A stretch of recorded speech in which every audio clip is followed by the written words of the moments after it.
আমন্ত্রণ দীপ্ত সংবাদে আপনাদের সাথে আছি আমি ইয়াসমিন সুমনা। শুরুতেই সংবাদ শিরোনাম।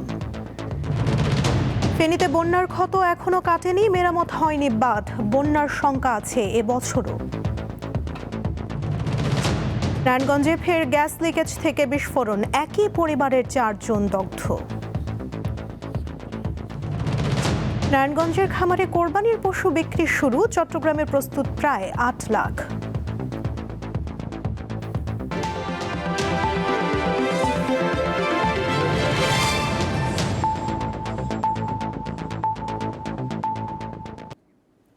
এবারে বিস্তারিত। 2024 ও 25 সালের বন্যার ক্ষত এখনো কাটিয়ে উঠতে পারেনি ফেনীর অনেক মানুষ। ভেঙে যাওয়া বাঁধের বেশ কয়েক জায়গায় হয়নি মেরামত, ফলে চলতি বছরও বন্যার শঙ্কায় রয়েছে জেলার লাখো মানুষ। সীমান্তবর্তী পরশুরাম উপজেলার সিলোনিয়া নদী তীরের গ্রাম মির্জাপুরের মণিপুর, দুই পারের প্রায় 10,000 মানুষ 2024-25 সালের বন্যায় ব্যাপকভাবে ক্ষতিগ্রস্ত হয়। ফের বর্ষার মৌসুম চলে এলেও এখনও মেরামত হয়নি ক্ষতিগ্রস্ত বাঁধগুলো। বৃষ্টি আর উজানের পানি ঢুকলেই প্লাবিত হবে ফসল, ঘরবাড়ি ও বিভিন্ন ধরনের খামার। স্থানীয়দের অভিযোগ, বারবার বলেও মিলছে না কোনো প্রতিকার। এখানে 2000 মানুষের বসবাস। এটা যদি আজকে মনে করেছেন এই বছর এই 2-3 মাসে না বাঁধে, তাহলে এটা আমাদের বাড়িঘর সব নষ্ট হয়ে যাবে। এটা ইন্ডিয়ার বৃষ্টি হইলে মাত্র ইন্ডিয়ার পানি ছাড়ি দিয়ে আমরা 10-12 হাত পানি, 15-20 ফুট পানি হয়ে যায় এখানে। কিন্তু বেড়িবাঁধটা যদি ভেঙে যায়, আমার বাড়ি ও খামার দোনোটাই ভেঙে চলে যাবে। মোহরী, কহুয়া ও সিলোনিয়া নদীর বাঁধে 2024-25 অর্থ বছরে 96টি এবং 2025-26 অর্থ বছরে 43টি স্থানে ভাঙন দেখা দেয়। এতে প্লাবিত হয় বিস্তীর্ণ এলাকা। গেল বন্যায় 8 মাস পেরিয়ে গেলেও এখনও শেষ হয়নি বাঁধের কাজ। ফুলগাজী পরশুরাম অংশের অর্ধশতাধিক স্থান এখনও ঝুঁকিপূর্ণ। আমার পিছনে যে বেড়িবাঁধটা দেখছেন, এটা সিলোনিয়া নদীর একটি বেড়িবাঁধ। এটা 24 সালের আগস্ট মাসের বন্যায় ভেঙেছিল, এখন পর্যন্ত এই বাঁধটি মেরামত করা হয়নি। নদীগুলো আছে মুহুরী, কহুয়া, সিলোনিয়া নদীগুলো, এগুলার যে প্রশস্ত বা যে খনন কাজটা বা পরিষ্কার করে দিলেও অন্ততপক্ষে এই এলাকার মানুষ বন্যা থেকে রেহাই পাবে। তবে বিগত এটা অনেকবার আসছে, অনেক লোকে আসছে, তবে এটা মেলাবাত হয় নাই। তবে পানি উন্নয়ন বোর্ডের দাবি, 2024-25 অর্থ বছরে 12 কোটি 81 লাখ টাকার কাজ এবং 2025-26 অর্থ বছরে 6 কোটি 37 লাখ টাকার কাজ হয়েছে। মুহুরী-কহুয়া বাঁধের 24.55 কিলোমিটার জায়গা বিভিন্ন ঝুঁকিপূর্ণ জায়গা ধরা আছে, ওইটারও জরিপের কাজ রবিবার থেকে শুরু হবে। জরিপটা শেষ হয়ে গেলে আমরা টেন্ডার প্রক্রিয়ায় চলে যাব। তারপরে আমাদের যে মুহুরী-কহুয়া বন্যা নিয়ন্ত্রণ যে প্রকল্পটা, এখানে উপস্থাপন করতে পারবো। দেন আশা করি প্রকল্পটা পাস হয়ে যাবে। তারপরে ফেনীবাসীর যে টেকসই বাঁধের যে চাওয়াটা, এটার প্রসেস শুরু হবে আশা করি ইনশাআল্লাহ। জেলায় 3টি নদীর বন্যা নিয়ন্ত্রণ বাঁধের দৈর্ঘ্য 122 কিলোমিটার। এই বাঁধ ভাঙা গড়ার চক্রে প্রতি বছর বন্যায় মানুষ হারায় তাদের সম্পদ আর জীবন। এ অবস্থার স্থায়ী সমাধান চান নদী তীরের মানুষ। সাদিয়া চৌধুরী, দীপ্ত, বার্তাকক্ষ। নারায়ণগঞ্জের ফতুল্লার কুতুবপুর লাকি বাজার এলাকায় গ্যাসের লাইনের লিকেজ থেকে বিস্ফোরণে একই পরিবারের 4 জন দগ্ধ হয়েছেন। সকাল 6টার দিকে শওকত আলী গাজীর মালিকানাধীন ভাড়াটিয়া আব্দুল কাদিরের বাসায় ওই দুর্ঘটনা ঘটে। দগ্ধরা হলেন আব্দুল কাদির, তার ছেলে মেহেদি, সাকিব ও রাকিব। তাদের জাতীয় বার্ন ও প্লাস্টিক সার্জারি ইনস্টিটিউটে ভর্তি করা হয়েছে। আব্দুল কাদির পেশায় হালিম বিক্রেতা। স্ত্রী ঘরের বাইরে থাকায় তিনি দুর্ঘটনা থেকে বেঁচে যান।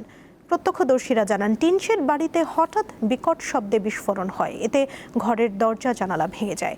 স্থানীয়রা এসে তাদের গুরুতর অবস্থায় দেখতে পান। বরিশাল বিশ্ববিদ্যালয়ের শিক্ষকদের পদোন্নতির দাবিতে ক্লাস পরীক্ষা বর্জন করে চলছে কমপ্লিট শাটডাউন। এমনকি শিক্ষকরা প্রশাসনিক দায়িত্ব থেকে পদত্যাগ করে আন্দোলন করছেন। বেলা 11:30টার দিকে শিক্ষকরা বিশ্ববিদ্যালয়ের কর্মকর্তা কর্মচারীদের অফিসে তালা মেরে দেন। এর আগে তাদেরকে অফিস থেকে বের করে দেওয়া হয়। শিক্ষকদের আন্দোলনের সঙ্গে একাত্মতা প্রকাশ করেছেন বিশ্ববিদ্যালয়ের কর্মকর্তা কর্মচারীরাও। সকাল থেকে দাবি আদায়ে আন্দোলনরত শিক্ষকরা প্রশাসনিক ভবনের নিচতলায় অবস্থান নেন। গত 21শে এপ্রিল থেকে শিক্ষকদের পদোন্নতির দাবিতে এই আন্দোলন শুরু হয়। শিক্ষকেরা প্রথমে কর্মবিরতি, শাটডাউন এবং সবশেষ 28 এপ্রিল সংবাদ সম্মেলনে সর্বাত্মক অসহযোগ আন্দোলনের ঘোষণা দেন। ভ্রাম্যমাণ ট্রাকে টিসিবির পণ্য বিক্রির কার্যক্রম শুরু হলো আবার। দুপুরে রাজধানীর আগারগাঁওয়ের উদ্বোধন করেছেন বাণিজ্য মন্ত্রী খন্দকার আব্দুল মুক্তাদির। বাণিজ্য মন্ত্রণালয়ের তথ্য অনুযায়ী সারা দেশে 720টি ভ্রাম্যমাণ ট্রাকের মধ্যে 21শে মে পর্যন্ত সাশ্রয়ী মূল্যে ভোজ্য তেল, চিনি ও মসুর ডাল পাবেন ভোক্তারা। ট্রাক সেলের মাধ্যমে 28,80,000-এর মতো উপকারভোগীর কাছে প্রায় 13,939 মেট্রিক টন পণ্য বিক্রি করা হবে। যে কোনো ভোক্তা ট্রাক থেকে পণ্য ক্রয় করতে পারবেন। 130 টাকা লিটারে তেল, 80 টাকা কেজিতে চিনি এবং 70 টাকা দরে মসুর ডাল পাওয়া যাবে। অনাগত শিশুর লিঙ্গ নির্ধারণ ও প্রকাশ নারীর প্রতি বৈষম্য এবং সাংবিধানিক অধিকারের পরিপন্থী, এমনটাই বলেছে হাইকোর্ট। গর্ভের সন্তান ছেলে না মেয়ে তা প্রকাশ করা যাবে না, এ সংক্রান্ত হাইকোর্টের রায় এ কথা বলেছে আদালত। আজ প্রকাশিত রায়ে হাইকোর্ট আরও বলেছে, এ ধরনের চর্চা নারীর মর্যাদা, সমতা ও অধিকার বিরোধী এবং সংবিধানের একাধিক অনুচ্ছেদের সঙ্গে সাংঘর্ষিক। বিচারপতি নাইমা হায়দার ও বিচারপতি কাজী জিনাত হকের বেঞ্চ স্বাস্থ্য অধিদপ্তরকে 6 মাসের মধ্যে অনাগত শিশু ডায়াগনস্টিক তথ্য সংরক্ষণের জন্য কেন্দ্রীয় ডিজিটাল ডাটাবেস তৈরির নির্দেশ দিয়েছে। ঈদুল আজহার সামনে রেখে নারায়ণগঞ্জের খামারগুলোতে এরই মধ্যে শুরু হয়েছে বেচাকেনা। ক্রেতাদের আকৃষ্ট করতে আরডিএক্স, এভারেস্ট ও শালা দুলাভাইয়ের মতো মজার নাম রাখা হচ্ছে পশুর। এবছর জেলায় প্রায় 200 কোটি টাকার গরু বিক্রি হবে বলে মনে করছেন সংশ্লিষ্টরা। কোরবানির ঈদ ঘিরে প্রতিবছর দেশের বিভিন্ন এলাকা থেকে গরু আনেন নারায়ণগঞ্জের খামারিরা। জেলার খামারগুলোতে দেশীয় প্রজাতির পাশাপাশি উলবাড়ি, অস্ট্রেলিয়ান, সিদ্ধি, শাহিওয়াল, ফ্রিজিয়ান, ব্রাহ্মা, ভুট্টি সহ বিভিন্ন জাতের বিদেশি গরু, ছাগল ও মহিষ বিক্রির জন্য প্রস্তুত করা হচ্ছে।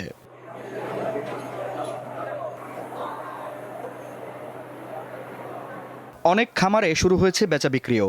দাম চাওয়া হচ্ছে 80,000 থেকে 12 লাখ টাকা পর্যন্ত। এবছর জেলায় সবচেয়ে বড় গরু উঠানো হয়েছে সিদ্ধিরগঞ্জের একটি খামারে। লাল রঙের গরুটির নাম আরডিএক্স। এটি হলিস্টন ফ্রিজিয়ান ক্রস জাতের, ওজন 1100 কেজি। ঈদ মেলার মতো কোরবানি ঈদের যে আসল আনন্দটা ফার্মে আসলে বোঝা যায়।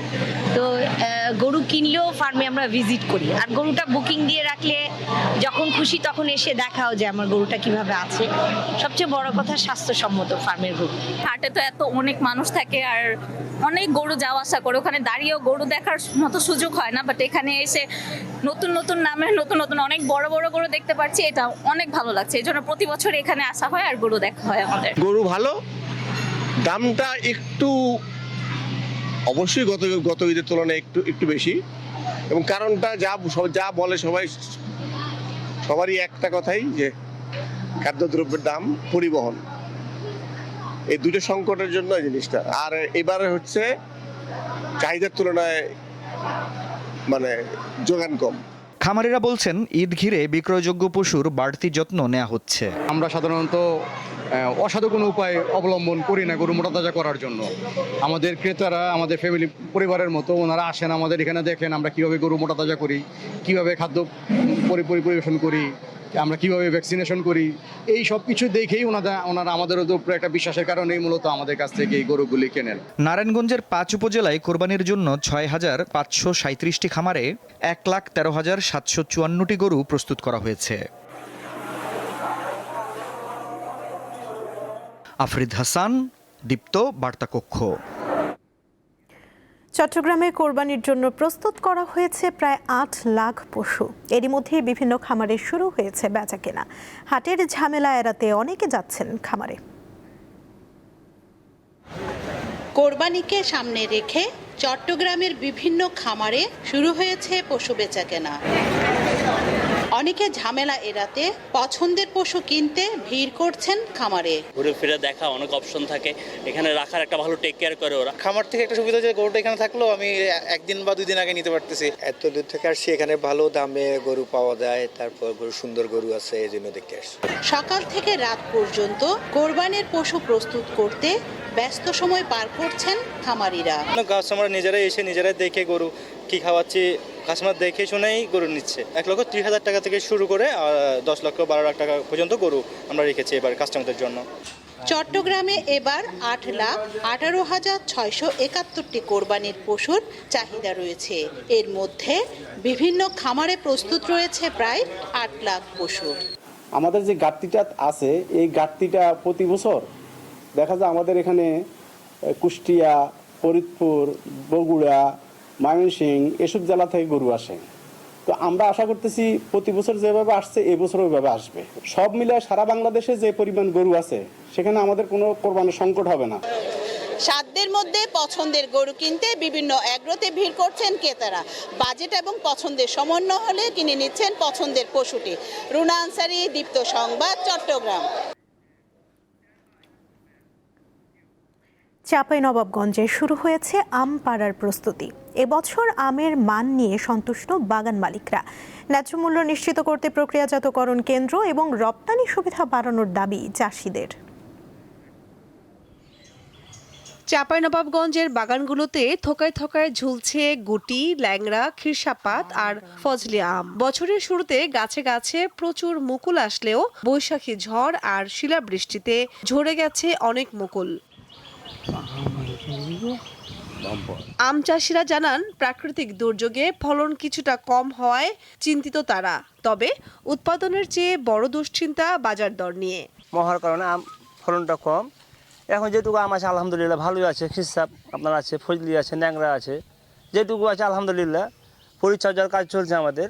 গতবারের তুলনায় এবছরও সেম মুকুল এসেছিল, কিন্তু মুকুল আমাদের কেটে গেছে মহার কারণে। তারপরও যেগুলো আছে সেগুলো মনে করেন যে এগুলোকে আমরা পরিচর্যা করছি, এগুলো যদি আশাবাদী আমরা।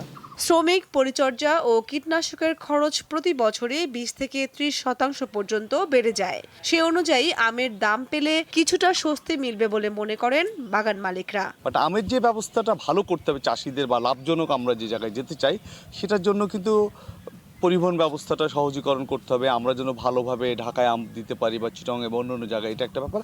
আর একটা হচ্ছে বেশিরভাগ আম কিন্তু আমাদের প্রক্রিয়াকরণে নেওয়ার ব্যবস্থা করতে হবে। এই প্রক্রিয়াকরণ হলে কিন্তু আম ব্যবসায়ী বা চাষি বা ব্যবসায়ীদের জন্য এই জেলা সহ দেশের জন্য একটা ভালো জিনিস হবে। কৃষি বিভাগের তথ্য মতে এবছর জেলায় 37,487 হেক্টর জমিতে লক্ষ্যমাত্রা ধরা হয়েছে 4,58,000 মেট্রিক টন। কামরুন নাহার, দীপ্ত, বার্তা কক্ষ। নৌবাহিনীর ব্যবস্থাপনায় চট্টগ্রামে শুরু হয়েছে 3 দিন ব্যাপী নর্থ ইন্ডিয়ান ওশান হাইড্রোগ্রাফিক কমিশনের 25তম আন্তর্জাতিক সম্মেলন। সকালে নৌবাহিনী প্রধান অ্যাডমিরাল এম নাজমুল হাসান সম্মেলনের উদ্বোধন করেন। চট্টগ্রামের একটি অভিজাত হোটেলে আয়োজিত সম্মেলনে আন্তর্জাতিক হাইড্রোগ্রাফিক সংস্থার পরিচালক এবং নর্থ ইন্ডিয়ান ওশান হাইড্রোগ্রাফিক কমিশনের সদস্য রাষ্ট্রগুলোর প্রতিনিধি, কূটনীতিকবৃন্দ, সামরিক ও অসামরিক উচ্চপদস্থ কর্মকর্তারা উপস্থিত ছিলেন। কয়েকদিনের রোদে হবিগঞ্জের কৃষকদের মাঝে স্বস্তি ফিরেছে। আকস্মিক বন্যায় ক্ষতিগ্রস্ত ধান শুকাতে ব্যস্ত সবাই। চেষ্টা করছেন বছরের একমাত্র ফসল গোলায় তুলতে। টানা কয়েকদিনের বৃষ্টি এবং উজান থেকে নেমে আসা পাহাড়ি ঢলে হবিগঞ্জের যেসব নির্মাঞ্চল, গরু জমি প্লাবিত হয়েছিল, বিশেষ করে অনেক ক্ষতিগ্রস্ত হয়েছে এখানকার মানুষ। আকাশে রোদ দেখার ফলে হবিগঞ্জের কৃষক এবং কৃষানীরা দ্রুত সময়ের মধ্যে তাদের ধান শুকিয়ে গড়ে তোলার জন্য ব্যস্ত সময় পার করছেন। আমরা এখন আছি হবিগঞ্জের বানিয়াচং উপজেলার সোনারু গ্রামে। আমরা এখানে এসে দেখেছি যে কৃষকরা যে সকাল থেকে কিন্তু তারা যে ধানের কলায় ধান শুকাচ্ছেন এবং দ্রুত সময়ে যাতে সময়টা কাজে লাগিয়ে তারা ধান গড়ে তুলতে পারেন সেই কাজে তারা ব্যস্ত সময় পার করছে। ধান পান ছিল অনেকগুলো ক্ষতিগ্রস্ত হয়েছে। আজকে রোদ দেওয়াতে কিছু ধান মেলানো হয়েছে, আর যদি আগামীতে রোদ দেয় তাহলে এগুলো আশা আছে, আর যদি না দেয় এগুলো আর কোনো আশা নাই। এই মাঠে সেরানা ধান উঠাইছি, এখনো 50% ধান পানির তলে আছে। এই পানি এই ধানগুলা গন্ধ ধরছে, কিছু পচার ভাব আছে, কিছু রং নষ্ট হয়েছে। সূর্য উঠায় আমরা এখানে আছে দুই টাইল এক টাইল আমরা দিচ্ছি, কোনো রকমের টাটা উঠে জায়গাও নাই। যদি বাকি 2 ঘন্টা সূর্য দেয় তাহলে কিছুটা ধান আমাদের বাঁচবো। আমরা কথা বলেছিলাম ক্ষতিগ্রস্ত কৃষকদের সাথে। তারা আমাদের জানিয়েছেন যে হাওর অঞ্চলে যেসব জমি এখনো প্লাবিত রয়েছে, যদি রোদ অব্যাহত থাকে তাহলে দ্রুত সময়ের মধ্যে সেসব ধান তারা কেটে গড়ে তুলতে পারবেন। তাহলে কিছুটা হলে লোকসান তারা পুষিয়ে উঠবেন। এখানে খুব দুর্ভিক্ষ দেখা দিচ্ছে বা দিবে, কারণ এখানে সবাই কৃষক, এখানে সবাই হতদরিদ্র এবং দরিদ্র। জলে ডুবে গেছি আমরা, সীমিত জায়গা, এই জায়গার মধ্যে আমরা 2-4-5 গুলবা 2 মন 5 মন করে ফলাইয়া কোন যান বাজাইতেছি। আকাশে যে রোদ দেখা দিয়েছে, যদি আরো কয়েকদিন এই রোদ অব্যাহত থাকে এবং পানি যদি হাওর থেকে নিচে নেমে যায়, তাহলে কৃষকরা তাদের লোকসান পুষিয়ে উঠতে পারে বলে জানিয়েছেন। আখলাস আহমেদ প্রিয়, দীপ্ত সংবাদ, হবিগঞ্জ। ওয়ালটনের চলমান ডিজিটাল ক্যাম্পেইনের আওতায় 2টি ফ্রিজ ও একটি এসি কিনে মিলিনিয়ার হয়েছেন 3 জেলার 3 ক্রেতা। তারা হলেন বান্দরবানের সুপ্রকাশ চাকমা, বাগেরহাটের কুদ্দুস হাওলাদার এবং নরসিংদীর তাহমিনা আক্তার। সম্প্রতি বান্দরবান শহরের মুক্ত মঞ্চে জমকালো অনুষ্ঠানে সুপ্রকাশ চাকমার হাতে 10 লাখ টাকার চেক তুলে দেওয়া হয়। এর আগে নরসিংদীর কাউরিয়াপাড়া পৌর ঈদগাহ মাঠে তাহমিনা আক্তার এবং ফকিরহাট বাজারে ওয়ালটন প্লাজার সামনে কুদ্দুস হাওলাদারের হাতে 10 লাখ টাকার চেক তুলে দেওয়া হয়। এর আগে সিজনগুলোতে সারা দেশ থেকে বিভিন্ন পণ্য কিনে আরও 50 জন ক্রেতা মিলিনিয়ার হয়েছিলেন।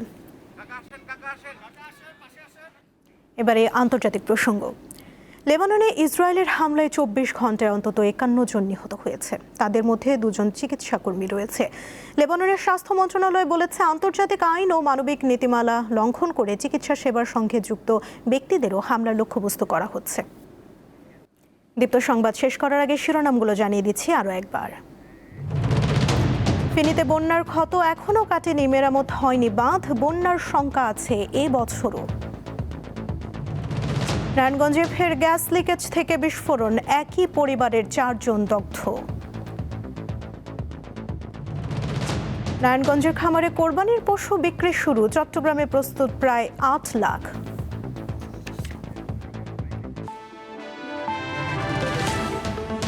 এই ছিল এখনকার মতো। পরবর্তী সংবাদ সন্ধ্যা 6টা 40 দেখার আমন্ত্রণ রইল।